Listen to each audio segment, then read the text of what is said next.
দেখো রোহিতের মা, আমার ছেলে ডাক্তার হবে আমি এটা আগের থেকেই ভেবে রেখেছি। দেখো সায়নের মা, আমার ছেলে ডাক্তার হবে ও হওয়ার অনেক আগে থেকে আমি ঠিক করে রেখেছি। দেখো রোহিতের মা, আমার ছেলে ডাক্তার হবে সেটা আমি জানি। তোমার ছেলে কি হবে? ওর যা পড়াশোনার হাল, ডাক্তার কি, ও তো ছাগলের ডাক্তারও হতে পারবে না। কি বললে সায়নের মা? আমার ছাগলকে ছেলে মানে আমার ছেলেকে ছাগল বললে? আঙুল দেখাচ্ছ কাকে? আঙুল দেখাচ্ছ কাকে? তোকে দেখাচ্ছি, বেশ করেছে আঙুল দেখিয়েছি। বেশি করবি না, আঙুল ভেঙে কিন্তু রেখে দেবো। বললি আঙুল ভাঙ ভাঙ ভাঙ, কত বড় সাহস! ভাঙ ভাঙ আমার আঙুল ভাঙ।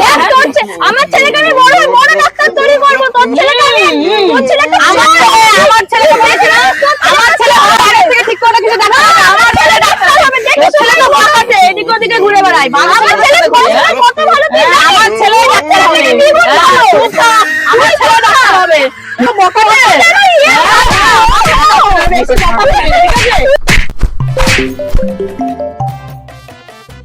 হ্যালো সায়ন।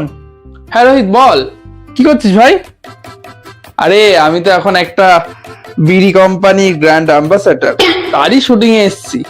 তুই কি করছিস? আমি আমি তো এখন চম্পাকে ভালোবাসছি। চম্পার ওই বরটা টপকে গেল না, তারপর থেকে তো বিধবা ভাতা পায়, সাথে লক্ষ্মী ভান্ডার। ভালোই, ওর টাকাতেই আমার চলে যাচ্ছে সারাদিন ঘুমিয়ে।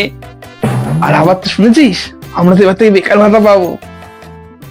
বেকার ভাতা কত দিচ্ছে? মাসে 1,500 টাকা। 1,500 টাকা হেব্বি চলে যাবে ভাই। কাজ ফাজ আর করার দরকার নেই, শুধু শো আর ঘুমাও। আবার ঘুম পাচ্ছে, চল পরে কথা বলবো, টাটা। দাদা আপনার অন্য কাউকে দেখে নিন, আমার চাকরি পেয়ে গেছি নতুন, 1,500 টাকা।